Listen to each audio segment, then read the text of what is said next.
Get that homeless woman out of here now. Staff Sergeant Brooks points at the figure touching the memorial wall during Fort Bragg's Christmas Eve service. Vivian Harper doesn't turn around. Her fingers trace one photograph among 47 fallen heroes while 200 people stare at her torn coat, matted hair, shaking hands. Brooks grabs her shoulder. "Ma'am, this ceremony is for families only." She sidesteps him, keeps moving toward the altar. Her breathing stays controlled. For counts in, hold 4, release 4. The pattern you learn when everything breaks. Security, remove her. Major Collins orders from the front pew. 2 more guards advance. Someone films. They see a vagrant. They see intrusion. They see everything except the truth. Vivian reaches the photo she came for. Master Sergeant Daniel Harper, killed in action Christmas Eve 8 years ago. In the back corner, old Samuel sets down his mop. He's watched her do this for 5 years straight. I said remove her. Brooks yanks her arm hard. Something falls from Vivian's coat. A military patch hits the marble floor. The chapel goes dead silent. The patch lies face down on cold marble. Brooks doesn't notice it, pulling Vivian toward the doors. "Ma'am, you're disrupting a sacred service. These families are here to honor real heroes." Vivian's feet plant firm, the kind of stance you develop when you've held ground that mattered. Her silence fills the space between them like a wall Brooks can't see. The congregation shifts. Phones emerge, capturing this unexpected drama. Major Collins rises, his dress blues pristine. "Sergeant Brooks, situation report. Unauthorized individual, sir. Appears to be homeless. Refused multiple requests to leave." Collins examines Vivian clinically. "Ma'am, you're trespassing on federal property. This is a private ceremony for Gold Star families and service members." Sergeant, escort her out. An elderly woman near the aisle drops her memorial flowers. Without hesitation, Vivian pulls away from Brooks and kneels, gathering the roses with careful hands. She arranges them properly, then offers them back. "Thank you, dear," the elderly woman whispers. Something passes between them. The look of someone who knows what an empty chair at Christmas dinner feels like. "Step away from her," Brooks orders. Rogers, the volunteer coordinator, pushes through with his phone raised. "This is perfect. I'm documenting everything for the incident report. Look at her. Clearly unstable, probably looking for handouts." Samuel moves closer to Commander Reeves. "Colonel, sir, that woman comes every year. 5 years now. Same day, same photo." Reeves weighs him off. "We can't have civilians disrupting the service." Collins pulls out his tablet. "I'm checking the authorized attendance roster. No Vivian listed. No Harper listed. You have no authorization to be here, ma'am." Private Martinez watches from the back. Something about the woman's stance triggers a memory. "That's not a normal civilian stance," he whispers. "Shut up, Boot. She's just some homeless lady." Vivian's hand moves to her collar where a wedding band hangs from a thin chain. She tucks it back beneath her shirt. "Ma'am, I'm giving you one last chance," Collins says. "Leave voluntarily or you'll be arrested." She turns slightly. No fear, no anger, just profound weariness. Her eyes find that one photograph on the wall. Master Sergeant Daniel Harper. The kind of face that promised to come home. "That photo," Rogers says. She keeps looking at that one. "Harper, anyone know who that was?" Samuel knows. He was here when they added that photo. Remembers the Medal of Honor ceremony. Remembers the young widow who stood so straight she looked like she might shatter. Brooks's radio crackles. "Security. This is Gate MPs en route to chapel. ETA, 3 minutes. Copy that. We have one individual for removal. Possible psych eval needed." The chapel doors open. 2 military police officers step inside. "Dispatch said we have a trespasser," Staff Sergeant Chin announces. Collins nods. "That's her. Homeless individual. Refused multiple requests to leave. Possible mental health issues." "Ma'am, I need you to come with us," Chin says. "We can do this easy or hard." Vivian's hand stays on the wall. 5 more seconds," she says quietly. Her first words since entering. "Just 5 more seconds." "Negative, ma'am. Hands behind your back." Rogers keeps filming. MPs now arresting the woman who disrupted our memorial service. But Martinez stands up. Thompson, an older veteran in a wheelchair, watches with narrowed eyes. He sees something civilians would miss, the way trauma lives in the body. Vivian turns slowly, facing the MPs. I'll come quietly, but I need to tell you something first. Ma'am, save it for processing. My husband is on that wall. The words drop like stones. Rogers lowers his phone. Brooks shifts his weight. Lots of people have family on that wall, Chin says. That doesn't give you the right to. Master Sergeant Daniel Harper, Task Force Iron Thunder, December 24, 2016. Thompson's wheelchair creaks as he leans forward. Iron Thunder. Everyone who served in Regional Command East that year knows that name.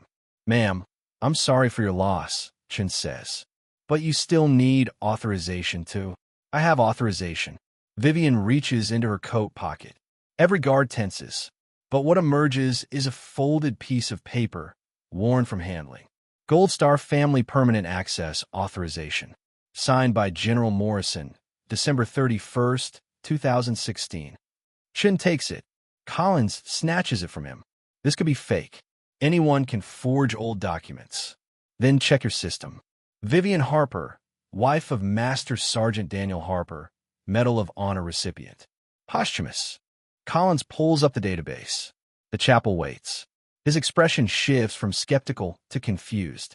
There's a Vivian Harper in the system. Gold Star spouse. But you don't look like. A widow, Vivian finishes. What's a widow supposed to look like, Major? Pressed dress, perfect makeup, grateful smile. Her words cut through assumptions. The photo is 8 years old. 8 years of empty beds and unopened birthday cards. 8 years of your promise to never forget. 8 years of being forgotten anyway. Thompson wheels forward. What unit did you say? Iron Thunder. Christmas Eve, RC East. Thompson's face changes completely. I was at Chapman when they brought them in. Your husband held a position alone for 6 hours. Saved 17 Rangers. The chapel goes still. Martinez steps into the aisle. 17 Rangers, Master Sergeant. Would have been 18 casualties without him. He stayed behind to hold the extraction point. Last transmission was him calling in danger close on his own position to cover their retreat. Vivian turns back to Daniel's photo. He promised he'd come home for Christmas. I still leave the porch light on every night, just in case. An elderly woman in the front row starts crying softly. Even if you are who you say, Collins begins, your appearance, your behavior. I came looking like this on purpose, Vivian interrupts. For 5 years, I've tested your promise. Dressed down, stayed silent, waited to see if anyone would recognize a Gold Star family member without the uniform of grief you expect us to wear. Samuel steps forward. She's telling the truth. 5 years I've watched her come. Never asked for nothing. Just stands there like she's standing guard. And you never said anything? Collins demands. Tried to, sir. Every year. Nobody wanted to listen to an old janitor. Shun looks uncertain. Ma'am, can you show additional identification? Vivian reaches into another pocket. She produces a military dependent ID card, Daniel's death certificate, the Medal of Honor citation. She lays them on the nearest pew, like dealing cards of sorrow. Is this enough? Or do you need DNA evidence that I'm grieving correctly? Collins examines each document with increasing discomfort. These appear to be legitimate. But your conduct, my conduct, Vivian's voice rises.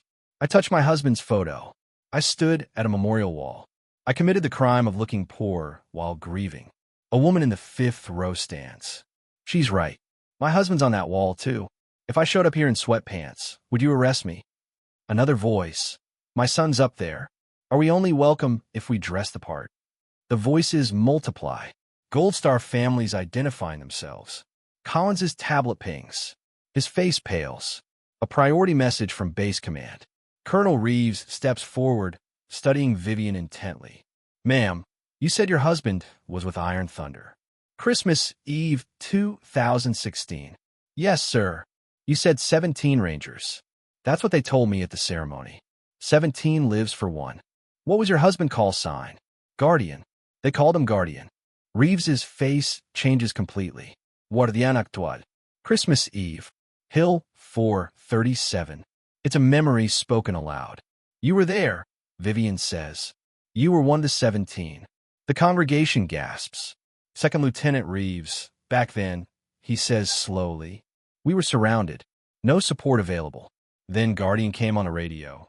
Said he could create a corridor. We told him it was suicide. He swallows hard.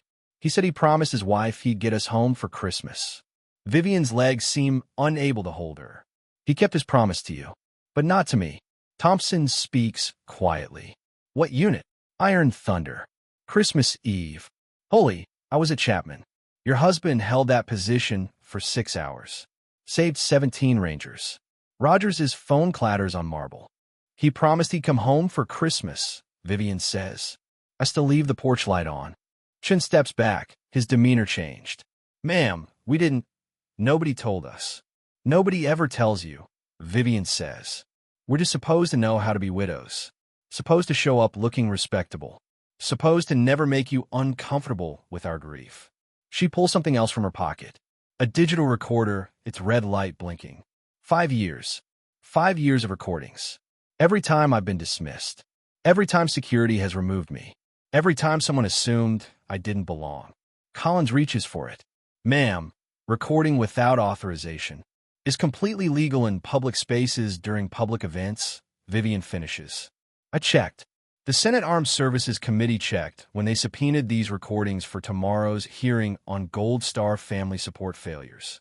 The silence is deafening. Committee, Reeves asks. Senator Mitchell's committee. Her nephew was one of the 17 Daniel saved. She wanted to know why I kept getting removed from memorial services. Why my benefits keep getting delayed. Why every promise you make to Gold Star families evaporates when the funeral ends. This was a test, Collins says.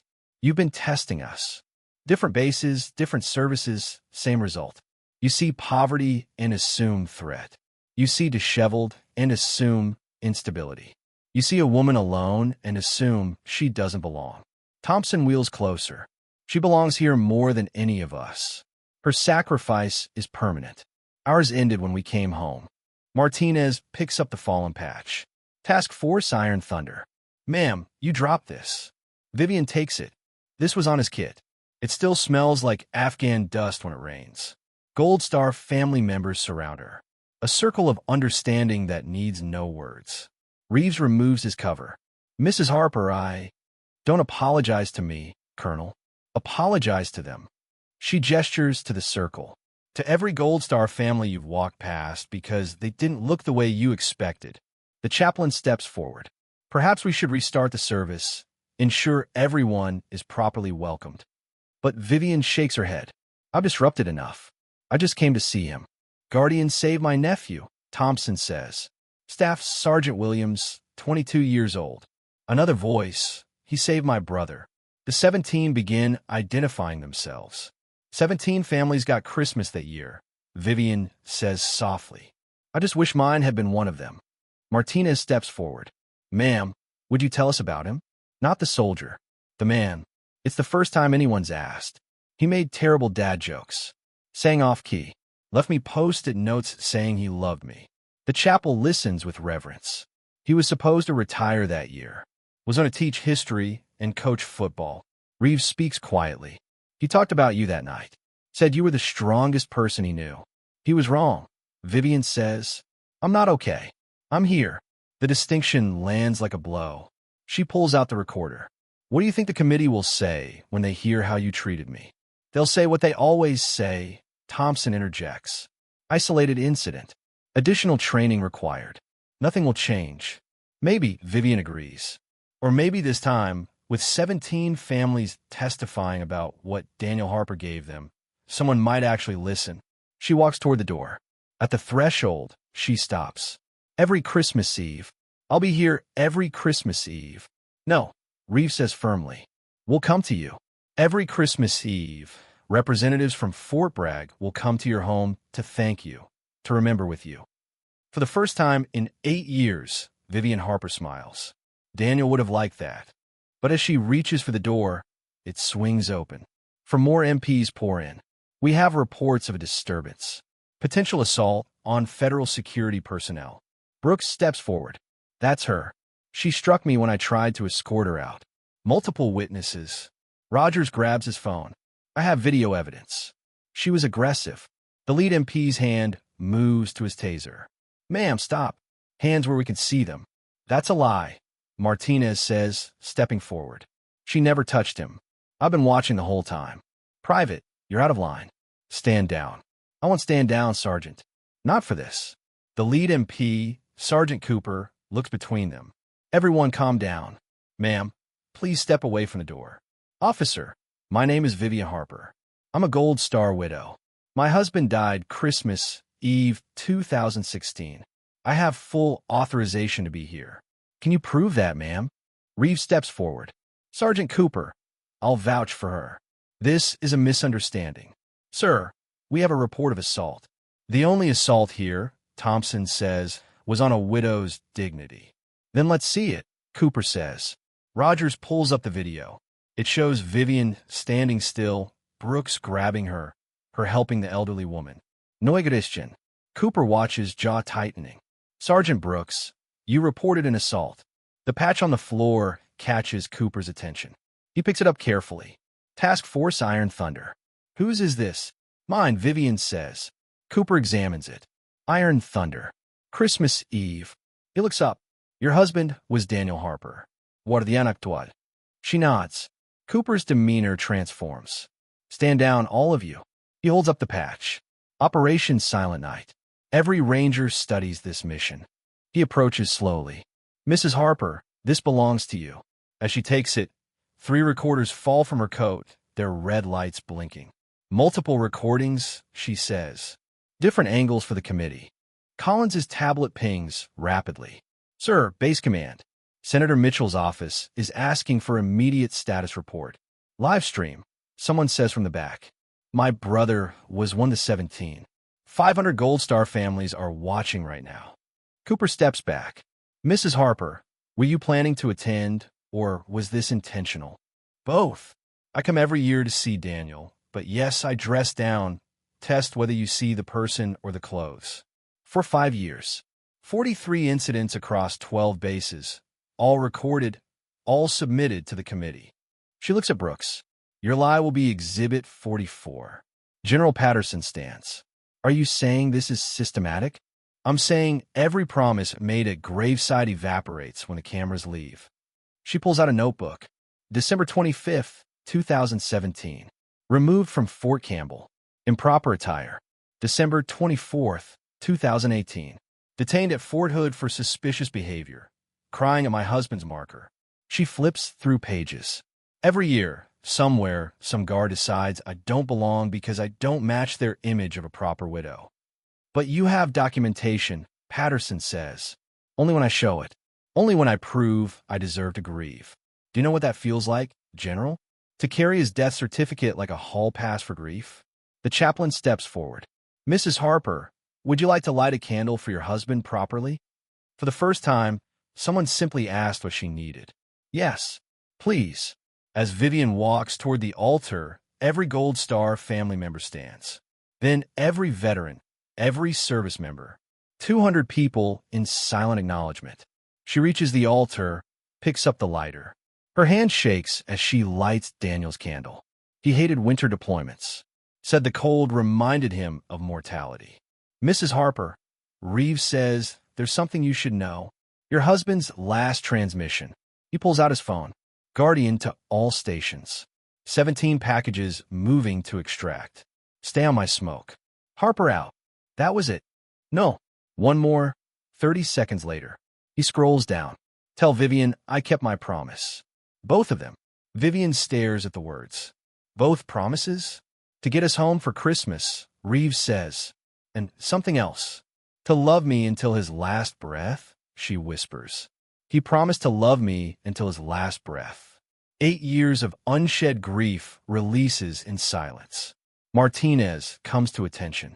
His hand rises in a perfect salute. Then Cooper, then Thompson, then Patterson, then every service member, rendering honors to a man whose sacrifice saved 17 futures. Collins's tablet pings. A video call. Senator Mitchell appears. Vivian, are you all right? I'm fine, Senator. No, you're not. And that's the point. I'm watching the stream. So is my committee. So is most of Washington.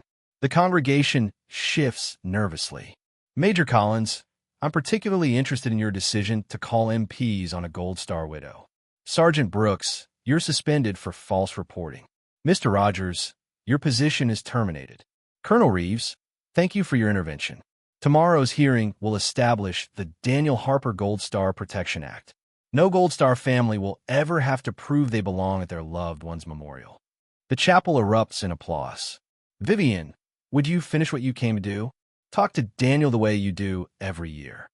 Vivian turns back to the wall. Hey, baby, it's me. I'm here just like I promised. Maddie sends her love. She's in Germany now, serving like her dad. She pauses. I still can't make eggs right. You'd have laughed. She pulls out a worn photo of Daniel holding a baby. This is my favorite picture. Just you being a dad, being mine. She props it against his memorial photo. I'll be back next year and the year after. Someone will always come, Daniel. Someone will always remember. She faces the congregation. My husband died for an idea, that strangers are worth saving. But here's what you need to understand. We didn't die with them. Gold Star families are still here, still needing more than empty promises. Her eyes find Brooks. When you see someone at a memorial who doesn't look right, ask yourself what right looks like for grief. We're never okay. We're just here. Thompson wheels forward. She's right. We thank people for their service and forget about their sacrifice. Gold Star families stand, sharing their truth. Each one suddenly aware of how easily they could be the woman being restrained. What can we do? The chaplain asks. Start by seeing us, Vivian says. Not our clothes. Us. The people left behind. Samuel steps out. I've been here 15 years. The families who stop coming fade away because we make them feel like they're intruding on their own grief. This woman came every year. I try to tell people. Nobody listened because I'm just the janitor. Cooper steps forward. Mrs. Harper, on behalf of military police, I apologize. He removes a pin. This was my father's. Accept the promise that comes with it. Any MP sees you at any memorial, any base, any time, your family. Chin approaches. I have 2 kids, ma'am. If something happened to me, I want someone to remember they exist. I am sorry. Martinez pulls out a challenge coin. My first unit coin. Would you take it for your collection? So someone from the next generation remembers. One by one, they come forward. Coins, pins, patches. Each one a promise to remember. This isn't what I came for, she says. No, revis gris. You came for Daniel, but maybe Daniel brought you here for us. He turns to the congregation. Tomorrow at 0600, we'll hold a formation. Not for ceremony, for apology. Every Gold Star family deserves to hear that we failed them. Sir, that's not protocol. Protocol is what got us here, Major. Senator Mitchell's voice cuts through. Colonel Reeves, I'll be attending that formation along with several committee members. I just want to go home, Vivian says. I just want to sit on my porch with the light on. Then go home, the senator says gently. You've done enough. Let's carry some of it now. Vivian walks toward the door. This time, 200 people form a corridor. Some saluting, some with hands over hearts. At the door, she turns. Every Christmas Eve. No, Reeves says, we'll come to you. Every Christmas Eve, we'll come to thank you, to remember with you. Vivian smiles. Daniel would have liked that. He always said the best part of Christmas was coming home. She walks into the December night. Snow has started falling. Martinez follows. Man, wait. The stream. Thousands of comments. Gold Star families sharing their stories. You started something. He shows her the screen. Comment after comment. Finally, someone said it. My mom cried watching this. Never forget should include the living. I didn't mean to start anything. I just wanted to see my husband. Sometimes that's how the biggest changes begin, ma'am. Behind them, Gold Star families emerge, surrounding Vivian. Not with sympathy, but solidarity. Together, they walk to the parking lot. Together, they stand in falling snow. At her car, she finds a note. Samuel's handwriting. I saw you every year. Every year you mattered. Every year, he was remembered. Thank you for standing guard. She folds it carefully with the coins and pins and patches. The collection of promises that tonight finally began to be kept. The drive home is quiet. For the first time in 8 years, the Christmas music doesn't hurt. When she pulls into her driveway, the porch light is on. It's always on. But tonight, there are other lights. Neighbors standing on their porches. Old Mr. Peterson renders a salute. Mrs. Chun raises her hand to her heart. The teenage boy stands at attention. One by one, porch lights turn on. The entire street illuminated. "Welcome home," someone calls out. Vivian walks to her porch, turns to face the street. "Thank you," she says simply. Then she goes inside, leaving the porch light on. Always on. A beacon for a ghost who found another way to come home. Through 17 lives, through recognition finally given. In the chapel, Reeves adds something new to the ceremony. A moment of silence, not just for the fallen, but for the falling. For those who wake up every day to absence. Freedom isn't free, he says. It's paid in blood and carried in grief. Tonight, we remember that both matter. Daniel Harper's candle burns bright. Next to it, the photo Vivian left. A man being a father, a husband, a human. Tomorrow, the world changes. The Daniel Harper Act passes. Policies shift. But tonight, in a small house with a porch light burning, a woman sits with coffee and tells her husband about her day. "Merry Christmas, Daniel." She whispers to the empty room that feels less empty tonight. "Merry Christmas, my guardian." Outside, snow continues to fall. The porch light continues to burn. And somewhere, carried on winter wind, 17 families' joy mingles with one widow's grief, creating something that might possibly be peace. The greatest honor isn't found in ceremonies or monuments. It's found in remembering that behind every sacrifice is someone who sacrifices every day afterward. Someone who deserves to be seen, respected, and never forgotten. The porch light burns on. It always will. A promise kept in perpetuity. A reminder that some battles are fought in silence, some victories measured in tears, and some heroes never wear uniforms at all. They just stand at memorial walls, touching photographs, keeping promises that break their hearts every time they keep them.